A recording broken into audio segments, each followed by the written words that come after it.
dive with me into the narrative of ancient Rome, where daily life often intertwined with violence.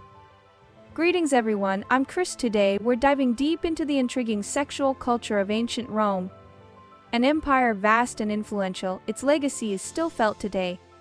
Yet some aspects of its culture might shock you. Let's delve into the tales of emperors, explore the vibrant market of desires, and understand the societal norms that shaped this civilization.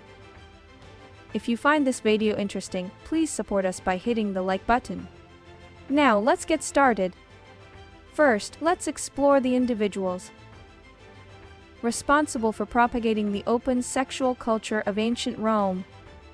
Commonly, one might assume that an open culture would be prevalent among women of lower status, driven by a desire for childbirth, rather than among the wealthy aristocrats. In ancient Rome, however, the people who pursued pleasure more than anyone else and drove the culture of sexuality were emperors. The Roman emperors, dominant in both domestic affairs and foreign relations, wielded power unmatched by any. With such immense power, emperors sought greater pleasures and stimulation. This is true for all emperors, not just the tyrants.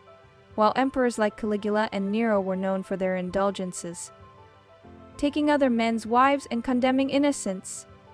Even revered emperors like Augustus, celebrated for his victory at the Battle of Actium, also prioritized pleasure. Although Augustus was described during his lifetime as a man of both ability and character, it was reportedly common for Augustus to spend nights with other men's wives and numerous virgins. Before Augustus met his wife, Livia, she was already married to someone else and pregnant. Augustus, even before he was with Livia, had others screen the women who visited his bedroom each night. Ironically, it was Augustus who actually created the very strict Roman fornication laws. Given Augustus' behavior, it's no surprise that other citizens also pursued their own pleasures. For instance, just like in ancient Greece, ancient Rome had a culture of buying and selling sex. It was worse in Rome than in ancient Greece.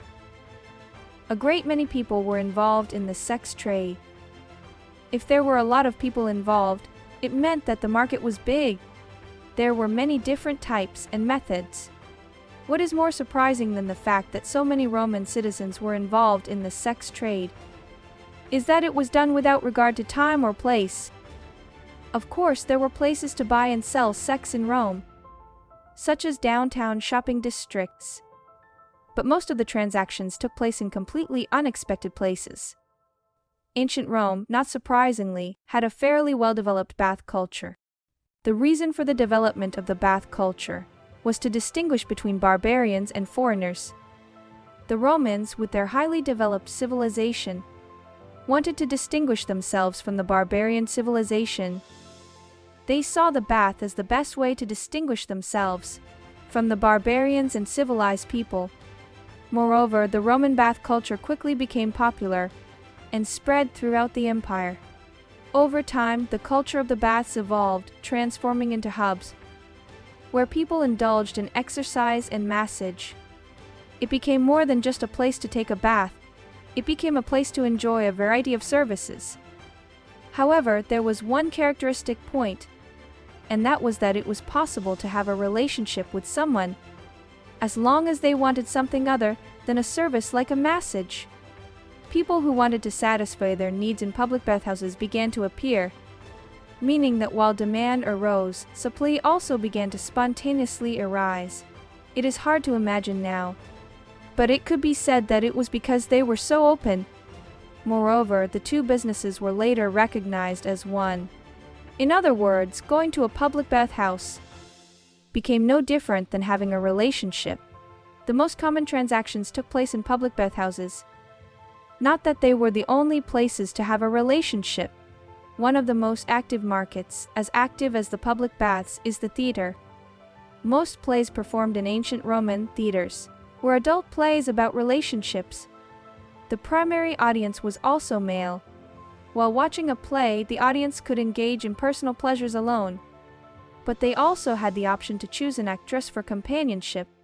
In some cases, the relationship was based on mutual eye contact, but for the most part, it was a bisexual arrangement.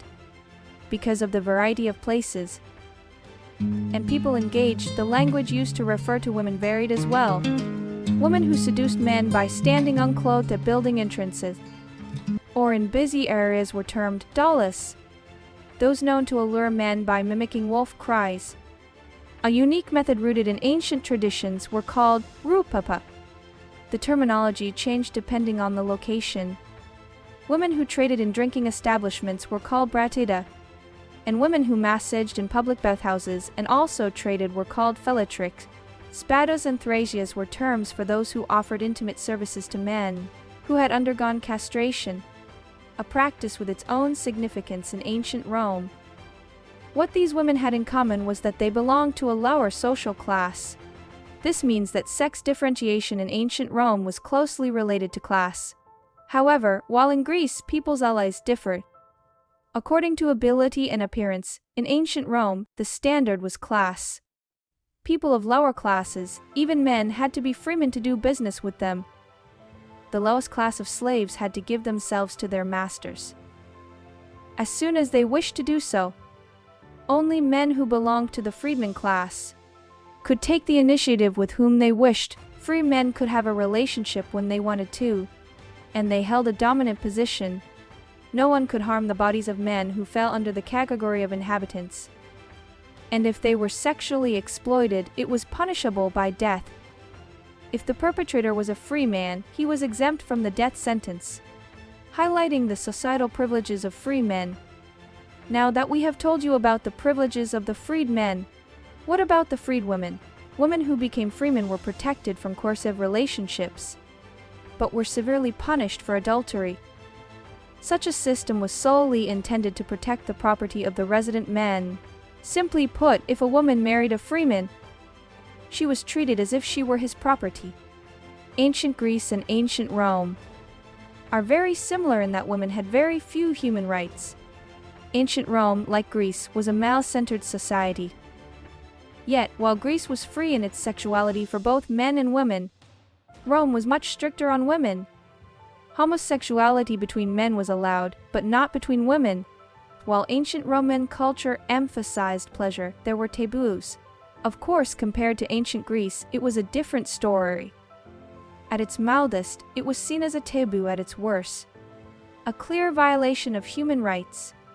Rome, with its culture of luxury, pleasure, and violence, was in crisis after 2 centuries with major economic, political, and military upheavals.